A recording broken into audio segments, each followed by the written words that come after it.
para alim ulama, ustadz dan ustazah yang terhormat, hadirin jamaah sekalian, dan yang terhormat Bapak Anas Mustafikin selaku pembina Safari Ramadan SMK Negeri 8 Sarangan beserta guru dan teman-teman Safari Ramadan SMK Negeri 8 Sarangan. Pertama-tama, marilah kita panjatkan puji syukur kehadirat Allah Subhanahu wa Ta'ala yang telah memberikan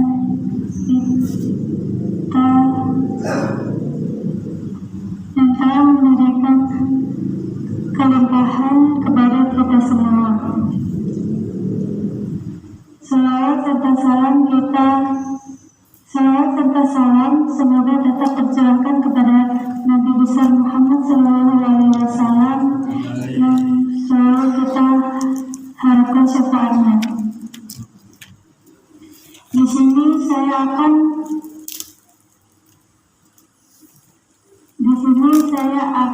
menyampaikan sedikit kultum yang berjudul keutamaan salat tarawih. Sebelum saya lanjut, perkenalkan nama saya Alifa Eniasa Zara.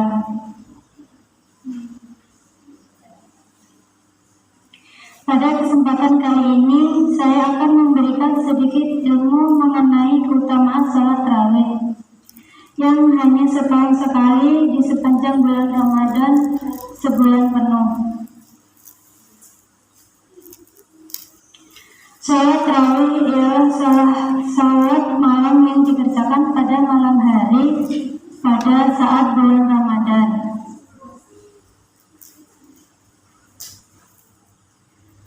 Salat tarawih boleh dikerjakan sendiri atau berjamaah.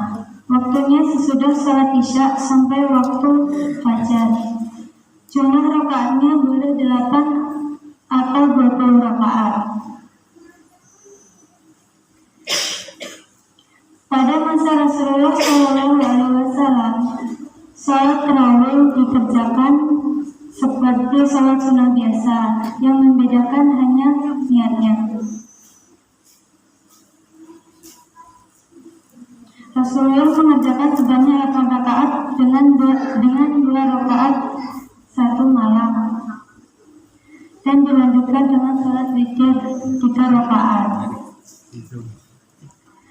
Pada masa Khalifah Umar bin Khattab, salat tarawih dikerjakan sebanyak 20 rakaat. Dilaksanakan dengan 2 rakaat 1 kali salam, lalu ditambah dengan salat witir. Salat witir bilangan rakaatnya ganjil, boleh 1, 3, 5, 7, 9, dan 11. Salat tarawih memiliki beberapa keutamaan. Yang pertama, menambah ketaatan kepada Allah Subhanahu wa Ta'ala. Yang kedua, Allah Subhanahu wa Ta'ala mengampuni dosa-dosanya. Yang ketiga, pahalanya ditulis seperti salat semalam penuh. Yang keempat, mempererat silaturahmi sesama umat muslim.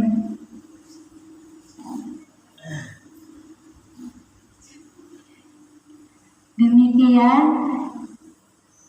kultum singkat saya. Bila ada salah kata, saya mohon maaf dan sebesar-besarnya, karena ini penyampaian kultum pertama saya. Dan jika Bapak Ibu memiliki putra dan putri kelulusan SMP, boleh didaftarkan di SMK Negeri 8 Sarangan. Dijamin kualitas, alhamdulillah sekarang sudah lebih maju.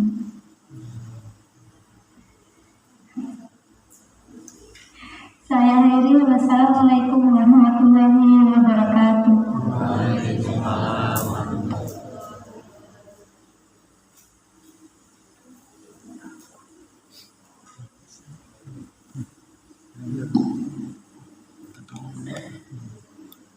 Assalamualaikum warahmatullahi wabarakatuh. Bismillahirrahmanirrahim. La hawla wa la quwwata Bismillahirrahmanirrahim. Alhamdulillahirabbil alamin wa bihi nasta'in ala umuri dunya waddin wa ala alihi wa sahbihi rasulillahi ajma'in. Amma ba'du. Bismillahirrahmanirrahim. Ya ayyuhalladzina amanu kutiba 'alaikumus shiyam kama kutiba 'alal ladzina min qablikum la'allakum tattaqun. Sadaqallahul azim. Subhanaka la ilma lana illa ma 'allamtana innaka antal alimul hakim. Yang saya hormati pada Imam Masjid Al-Mu'allim, yang saya hormati kepada para ustaz-ustazah jamaah Masjid Al-Mu'allim, yang saya hormati pada Bapak Haji Ibu Hajah, yang saya hormati pada Bapak, Ibu-Ibu, hadirin sekalian jamaah Masjid Al-Mu'allim sumber rezeki ini. Dan tak lupa pada anak sekalian dan rekan-rekan dari tim Safari Ramadan SMK Negeri 8 Selamun, yang semoga selalu diberi kesemangatan dalam syiar Fastabiqul khairat, amin ya rabbal alamin. Hadirin jamaah rahimakumullah, sebelumnya kami mohon maaf pada jamaah sekalian ya, jadi telah menyita waktu Bapak Ibu sekalian ya, untuk sedikit misalnya silaturahim kami dari tim Safari Ramadan SMK. Dan tentunya kami ucapkan banyak terima kasih kepada segenap jamaah sekalian, khususnya pada takmir Masjid Al-Mu'allim yang telah memberikan waktu pada anak kami ya, dan kami serombongan untuk bersilaturahim dan sedikit berbagi ya. Tadi telah disampaikan Mbak Naya tadi, setidaknya Mbak Naya menasihati dirinya sendiri ya, umumnya hadirin sekalian. Nah itu tadi, tapi yang jelas harapan kami apa yang Mbak Naya sampaikan tadi setidaknya melatih mental. Nggih Pak Bu nggih. Mental niku nek mboten dilatih mboten wantun. Niku kira-kira bocah niku sing teng SMK kula tawari Mbak bijing kultum teng Safari nggih. Pak enggak berani aku Pak. Lah niki sing wani niki. Niku arek sing wani. Bocah SMK kan kathah nggih. Tapi banyak yang tidak berani. Nah ini makanya bersyukur ada yang berani. Itu perlu kita latih ya. Nah, jadi alhamdulillah berani tampil meskipun hanya sepatah dua patah kata, setidaknya penwani maju mawon nyekel mik niku luar biasa. Nggih. Jadi nek biasa kayak betul nonton mungkin. Nah itu. Nah jadi jamaah rahimakumullah ya, jadi sisi lain dari kegiatan kami Safari ini yaitu mengajak anak kami dari SMK ini mengetahui. Jadi ini kalau tangkap nih guys, tangkap. Masjid Al-Mu'allim itu pun tiba. Tapi gede nong air dengan Belusukan, besar di Belusukan, dari ngetos nih. Masjid Al-Mu'allim pun di. Masjid Nurul Huda pun di. Ngetos bu. Ngetos ya. Masjid Baitul Mutakin pun di. Masjid Nurul Iman pun di. Mungkin hampir 40 tahun Belusukan ya. Masa ya arti ujungnya berikuan. Ya. Wadah Pak Erik, kamu tuh Pak Erik. Kemudian sudah Indonesia nih. Dan pembina OSIS ini bahasa Jawa betul paham ya. Jadi sudah hampir 40 tahun kita tinggal di Belusukan, masa tidak tahu ya masjid tetangga. Nah ini makanya kami mengajarkan anak kami ya. Kadang kami sering ada kegiatan semangat Quran itu. Kadang nitip undangan, Mbak tolong antarkan ke Pak Saudara Muji. Ada lima ini pun di Pak ya.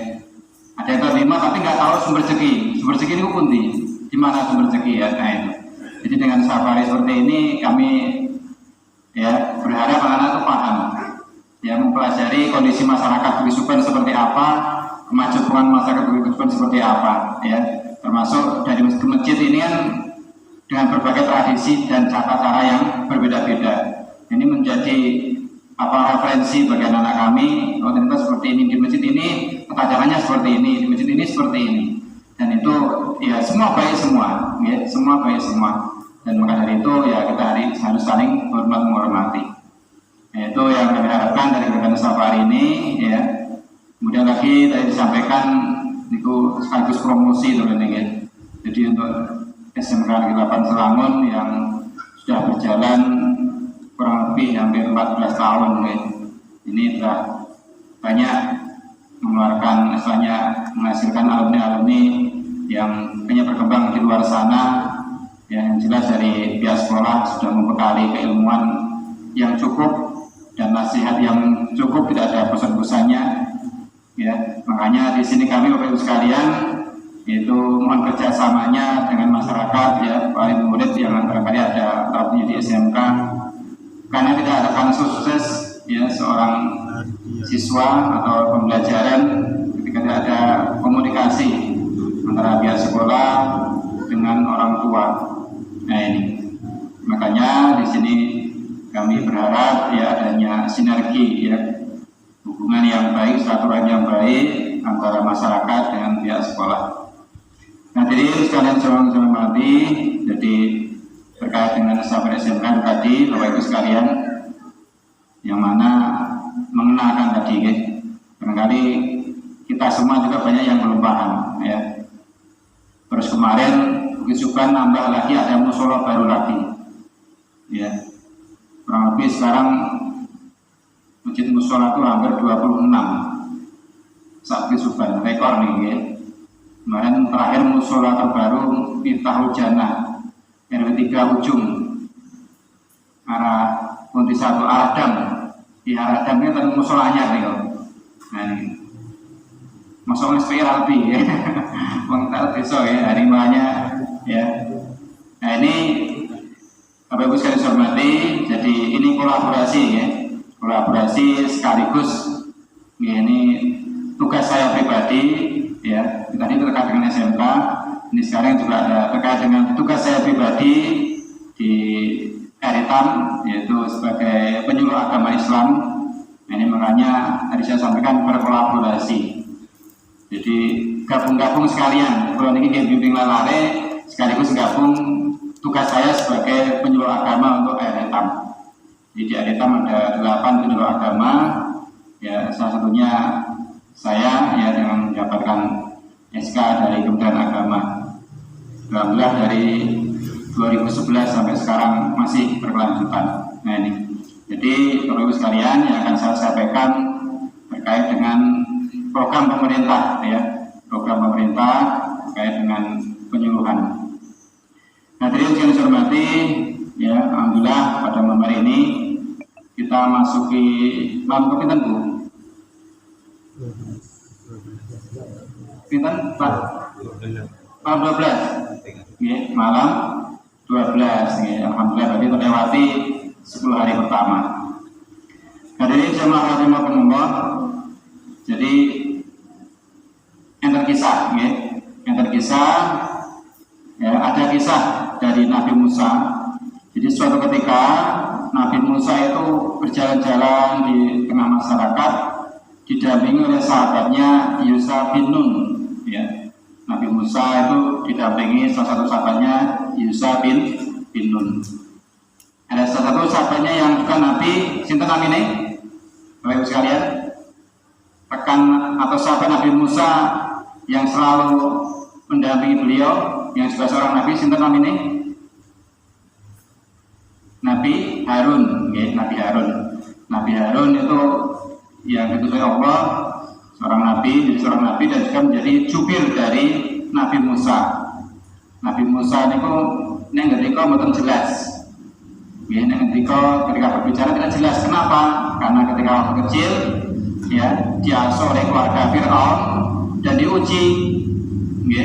Nabi Musa kecil itu diuji, ya, diberi bara api sama roti.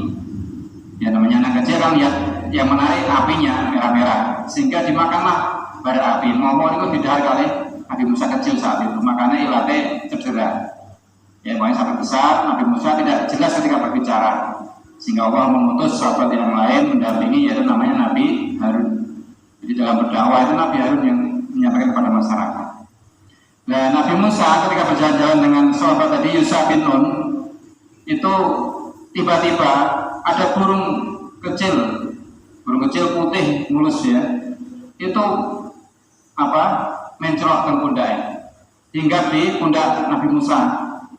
Setelah hingga di pundak Nabi Musa, ternyata burung tadi bisa bicara, Bapak Ibu, ya, burung tadi bisa bicara. wahai Nabi Allah, Nabi Musa, tolong lindungi saya, ya bahasanya saya akan dimakan oleh burung elang. Setelah itu langsung burung tadi masuk dalam baju lengannya Nabi Musa. Jadi yang orang Arab itu kan pakai jubah-jubah itu kan besar, sehingga bisa masuk dalam baju lengannya Nabi Musa. Selang tidak lama datanglah burung elang, ya. Yang datang ternyata juga bisa berbicara. Wahai Musa, tolong jangan halang-halangi aku untuk memakan mangsaku. Setelah itu Nabi Musa menyampaikan, ya, bahwasanya kalau engkau ingin makan daging maka makanlah pahaku ini, kata Nabi Musa. Kalau masih kurang puas maka makanlah bola mataku, kata Nabi Musa pada burung elang tadi. Sehingga Nabi Musa terbaring, ya pasrah pada burung elang tadi. Ternyata apa? Bahasanya burung yang kecil hingga dalam lengan baju tadi keluar terbang, sehingga burung elang, ya, nggak jadi makan bola matanya Nabi Musa, tapi terbang mengejar burung tadi.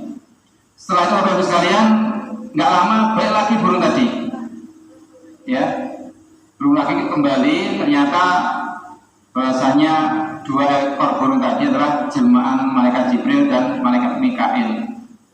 Ya, wahai Musa, apa engkau tahu bahasanya dua burung tadi adalah jelmaanku dengan Mikail, kata malaikat Jibril, yang mana untuk menguji, ya, menguji kesabaran.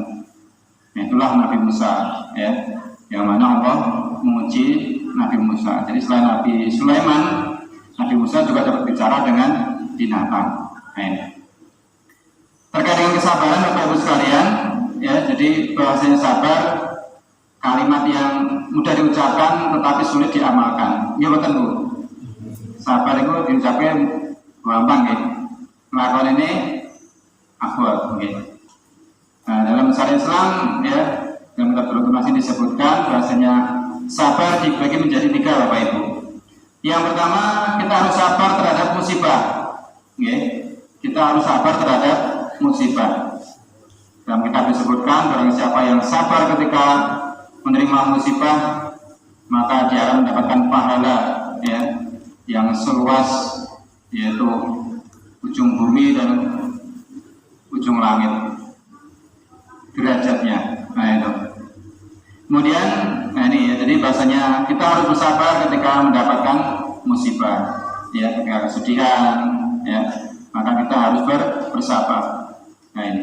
Yang kedua yaitu sabar dalam melaksanakan ketaatan, ya. Alhamdulillah niki kita termasuk orang yang sabar, gitu Pak Bu. Dengan yang betul sabar paling sebutan rampung terawih nih Bu. Nggih mboten?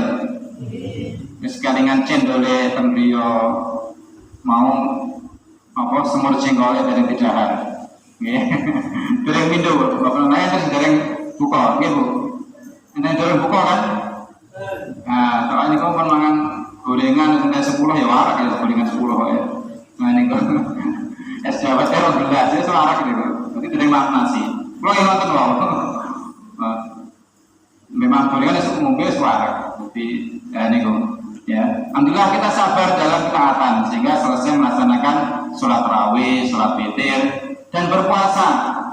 Biasanya bukan sabar, wah panas-panas kok poso abot lemes ya, enak ngombe, enak makan dahar, ya, enak makan.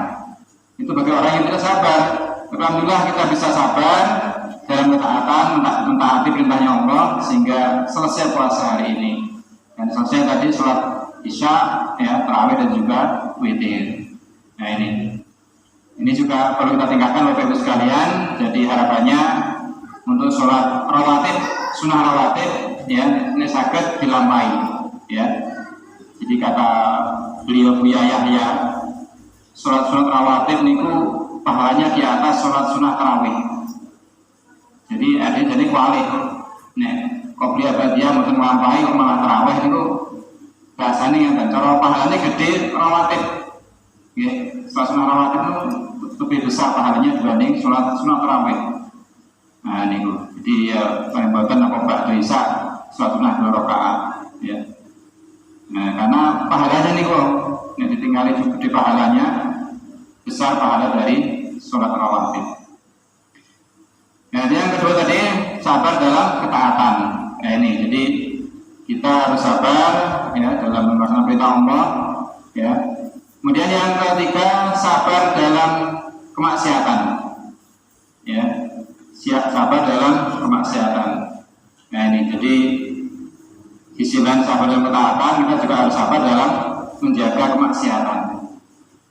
Nah ini makanya saat ini zamannya teknologi canggih, pada orang tua diharapkan untuk kehati-hatiannya. Ya, kalau tinggali saat ini sama anggotanya limo, HP ini yang limo gitu.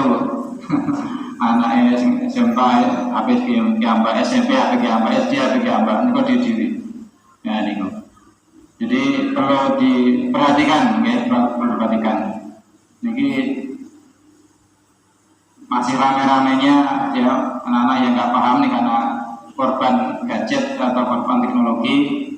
Contohnya ada judi online, ini kuatan. Bapak Ibu betul ngertos ya Pak. Ibu ya paham, ibu ya paham apa? Anak SD itu paham nih. Nah ini kadang perlu diperhatikan Bapak Ibu sekalian. Jadi mohon dibatasi ketika anak-anak menggunakan HP. Ya. Saat ini rame, can itu bukan anak ternyata. Itu game-game biasa katanya.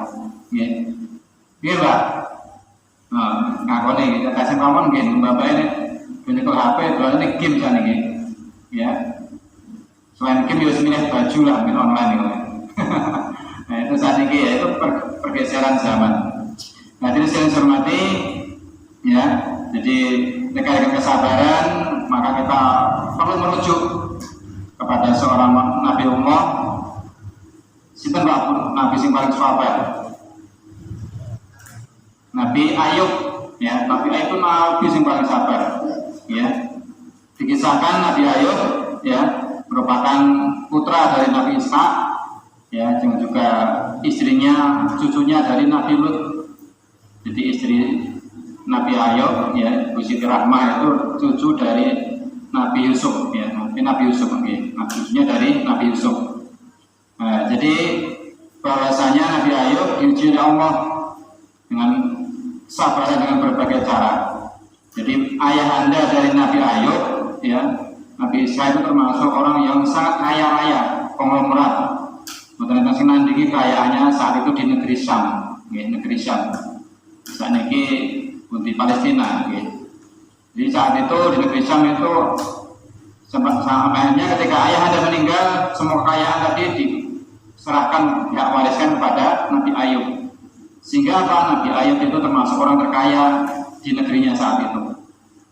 Untanya ribuan, dombanya ribuan, lembunya ribuan, khimar keledai ribuan, lahannya itu tuan tanah pokoknya. Tapi ternyata itu semua tidak pengaruh terhadap keimanan dan ibadahnya Nabi Ayub. Jadi sabar sekali.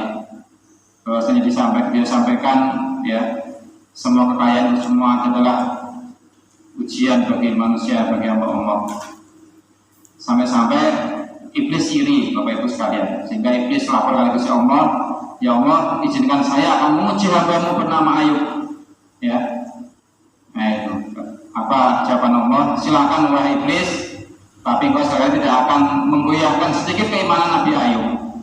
Diuji Nabi Ayub itu nabi sing paling sugih, sugih, bojone wayu, anaknya wakeh. Jadi Bu Rahmah itu melahirkan 12 kali lahir, sekali lahir, setiap lahir kembar, anak itu anak itu. Nah saat ini kuat buatan ibu-ibu ini. Saat ini jarang ya. Yang dia kata ya Pak ya. Yang ini orang lain kan kata nih, 10 itu biasa. Saat ini loro itu terus ngomong ya nih. Iya Bu. Enten betul sing sewa lu nih. Beneran nggih? Sing ibu muda saat ini beneran sing mani maksimal paling terus. Kalau orang mau pun saya sar. Orang mau pun saya sar nih gue. Pada penghulu saya sar ya repot gitu. Nah ini Bu Rahman itu 12 kali melahirkan. Sekali lahir kembar lanang itu. Nanti benar 24 ya. Berarti 24 ya, putra Nabi Ayub dari Bu Siti Rahmah.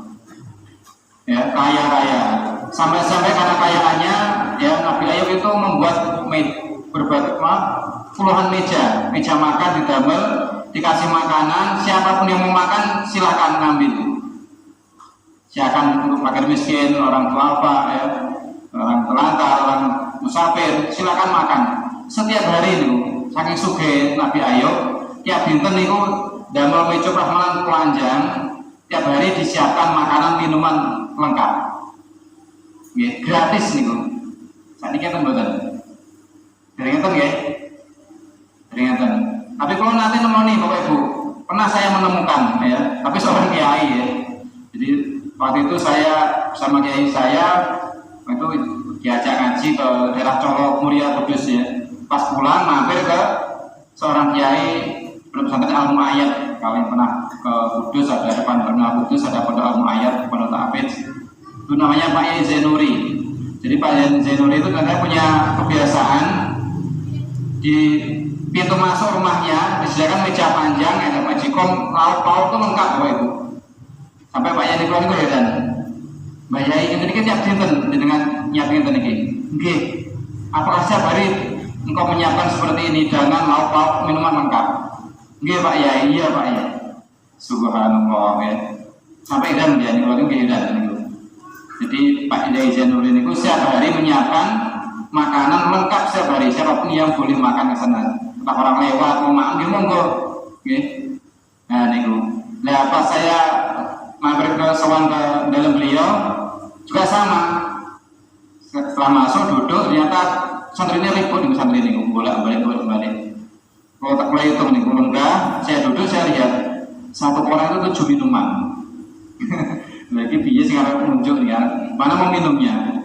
Mana teh botol, mana Sprite, mana Fanta, ya dan apa? Susu beruang nih, macam satu orang 7 minuman. Bingung, heran. Kalau heran, Pak ini kalau mau heran. Satu orang sementara meneh roti kotaan itu. Satu orang paling yang satu. Nah niku. Ngene niki nggih, saya tamu ngene niki Pak Yai. Nggih. Masya Allah. Setiap tamu seperti itu dikeluarkan. Pak Yai Zainuri tadi, Pak Yai Zainuri. Sampai akhirnya Pak Yai cerita, alhamdulillah Pak Yai, beberapa minggu yang lalu saya habis membeli tanah 2,8 miliar. Nah ini gue kaget, dengan nyari Pak Yai mungkin ngaji pulang santri, nggak kayak anggota DPR pejabat mungkin gajinya besar ya, bisa beli tanah 2,8 miliar. Nah ini, yang dipikir mumet jadi ini, dengan yang mikir jadi, kok iso tuku lemah saat menurut kata ya, bingung nih, barangkali karena berkahnya kayak sedekah tadi. Begitu juga Nabi Musa tadi, ya Nabi Ayub, ya Nabi Ayub sampai karena sekayanya setiap hari banyak bercakap seperti itu. Sampai akhirnya Bapak Ibu, ya iblis ya membunuh semua binatang ternaknya Nabi Ayub tadi, ya. Ya ternyata tidak bergoyah sedikit keimanan Nabi Ayub.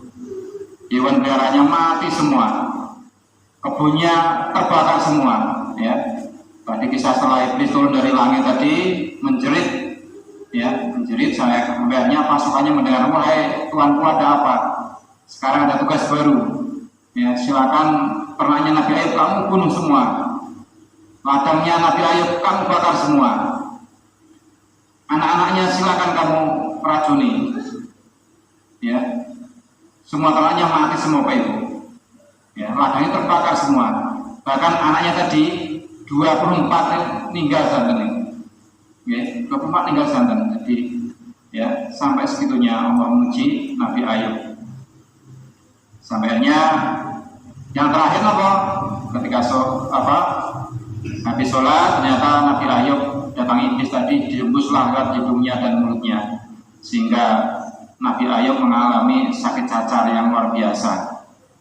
Tapi tidak lupa sholat, tidak lupa ibadahnya. Ini ada mboten baku nggih, nang sithik wis nang masjid aku. Nggih.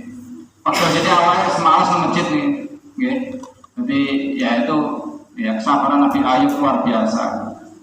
Dari seorang yang konglomerat kaya raya tetap rajin ibadah tidak pengaruh. Sampai akhirnya hartanya habis, ya tidak pengaruh ibadahnya. Ya. Anaknya meninggal semua tetap sabar, tidak terpengaruh ibadahnya. Karena inna lillahi wa inna ilaihi raji'un, semua dari Allah akan kembali pada Allah, kata Nabi Ayub. Sampai tadi terakhir Nabi Ayub diberi penyakit, wah sampai warna habis badannya Pak Ibu. Ya, belatung Pak isinya saat itu belatung Pak isinya. Ya, sampai luka, ya, koreng ya. Sampai belatungnya ini kok sampai patah, sampai pada jatuh. Jatuh di pendet nih kok. Ngapunten, maaf. Belatungnya jatuh itu diambil, dimasukkan lagi. Baik belatung, ya. Habiskanlah rezeki yang Allah berikan kepadamu. Sampai awet itu telas nih. Badannya, dagingnya Nabi itu sampai habis. Sampai tinggal 2 belatung yang masih tersisa. Karena saking habisnya daging tadi, antara belatung dan belatung saling memakan. Tinggal 2 belatung. Yang sampai akhirnya Nabi Ayub mohon pada Allah, ya Allah, ya, karena dengan ujianmu seperti ini, ya mohonlah tunjukmu ya Allah. Nah itu sampai Nabi itu diusir dari masyarakat karena punya penyakit yang mengerikan. Ya, dengan istrinya juga sama. Dengan istrinya Siti Rahmah yang mendampingi tadi itu diusir oleh masyarakat, tinggal di jauh pinggir hutan. Nah itu tidak punya apa-apa, tinggal dengan gubuk derita. Bahkan mau makan bingung sampai akhirnya Siti Rahmah itu, dan bisa disebutkan rambutnya itu panjang, indah sekali. Sehingga waktu itu kerja, ya keluar dari pinggir hutan itu kerja dengan seorang penjual roti. Sampainya penjual roti mengetahui ternyata Siti Rahmah ini adalah istrinya Ayub yang punya penyakit mengerikan tadi. Ya, sampainya diusir nggak boleh kerja lagi. Nah itu. Sampainya karena ada nggak punya kerja lagi, sampai-sampainya Siti Rahmah memotong rambutnya, dijual rambut ini. Oke, payu rambut ini bu, ya. Nek teng Jawa payu bu. Nggih teng Jawa niku kata rambut dawa didol. Dengan ngali ada sanggul, ya. Sanggul-sanggul zaman dulu itu asli dari rambut-rambut orang yang jual rambut tadi, buat sanggul. Saat ini sanggul-sanggul plastik yang katanya. Sehingga sampai-sampai dijual ya rambut sebagian dari Ibu Siti Rahmah tadi. Nah pas pulang ya sempat curiga Nabi Ayub, rambutnya terpotong, dikirain Ibu Siti Rahmah itu menjual diri. Sampai-sampai ya Nabi Ayub punya rentak dalam hati, kalau nanti saya sembuh maka akan saya berikan cambukan untuk Ibu Rahmah 100 kali. Nah itu curiganya Nabi Ayub karena dikiranya Ibu Siti Rahmah menjual diri. Ya padahal tidak. Demi beli roti untuk suaminya Nabi Ayub tadi menjual rambutnya ya untuk bisa makan. Sampai akhirnya ya sampai semaksimal mungkin Allah menguji kesabaran Nabi Ayub tapi tidak tergoyahkan keimanannya. Sampai akhirnya turunlah malaikat Jibril membawa buah delima 2. Buah Ayub silakan makan buah ini ya, sehingga setelah makan buah tadi terasa segar badannya Nabi Ayub. Wahai Ayub, hentakkan kakimu yang kanan. Hentakkan kaki kanan, keluarlah air dari tangan kaki tadi, air hangat sehingga untuk mandi ya. Untuk mandi, setelah itu sembuh penyakit kulit tadi ya. Kemudian hentakkan kaki kirimu wahai Ayub, hentakkan kaki kiri, keluarlah air yang dingin ya, sehingga bisa diminum oleh Nabi Ayub sehingga sembuh. Nah setelah sembuh kok akhirnya melaksanakan kerentak ini wow ya, mencampur istrinya 100 kali. Akhirnya mengambillah rumput 100 rumput nih, diikat, dibukukan pelan sekali gitu, memenuhi nazar ini wow kerentak Nabi Ayub. Nah jadi jamaah rahimahullah ya, segitu sabarnya Nabi Ayub ya dalam jalani ujian itu semuanya. Ini yang jadi contoh untuk kita semuanya ya. Harapannya ya kita belum ada apa-apa Bapak Ibu. Jadi ujian ya untuk kita itu belum ada apa-apanya. Makanya tadi kita perlu kesabaran yang luar biasa. Nah jadi jamaah rahimakumullah sampai nih 10. Sudah boleh Ibu ya. Ini terkait dengan program pemerintah Bapak Ibu ya, saya sampaikan terkait dengan program Pak Jokowi melalui Kementerian Agama. Ini beberapa waktu yang lalu yaitu lagi rencananya sekarang ini terkait sertifikasi halal ya produk UMKM. Nah, ini Pak Jokowi punya target itu 2024 Indonesia menjadi contoh produk halal dunia. Oke, saat ini Indonesia muslim terbesar ya. Jadi harapannya menjadi contoh produk halal terbesar di dunia. Nah, sampai tahun 2024 ini ya Pak Jokowi punya target ya pemerintah mengeluarkan 10.000 10.000 sertifikat halal untuk produk UMKM. Ini UMKM kelas menengah ke bawah Bapak Ibu sekalian, ya. Ini harapannya perlu pendampingan di sertifikasi halal. Jadi jelas, ya, kehalalan itu jelas. Tujuannya apa pemerintah? Untuk melindungi masyarakat dari barang yang haram. Nah ini. Dengan ningali beberapa hari yang lalu sebelum puasa nih kok, tempuh di Batam menemukan baru nih kok ditemukan sosis daging babi impor dari luar. Misalnya betul ketinggal nih, dan itu nek di apa dimakan masyarakat ya, dimana masyarakat bagaimana, ya kan ya haram. Nah ini makanya pemerintah untuk melindungi itu. Beberapa tahun yang lalu mungkin dengan nate miren pengyukjo kejadian itu ada bakso werok, ngetos werok bu, apa pak? Ngetos werok ya. Nek kota-kota ini kan ngali tikus sak gede sak kucing loh. Pas nggih, apa namanya itu? Nggih werok ta nggih. Yang nggih werok ada di kono nggih werok. Tikus sak kucing mboten wani niku nek ketemu niku. Nggih, kalau nanti 6 tahun Semarang kucing kaget pertama itu. Tikus sak mene bodi gede kucing bodi niku mboten mantun. Malah melayu kucingnya. Lah niku kejadian apa Ibu? Kayaknya niku nek nate, tapi penjara niku dia. Bakso werok. Nggih.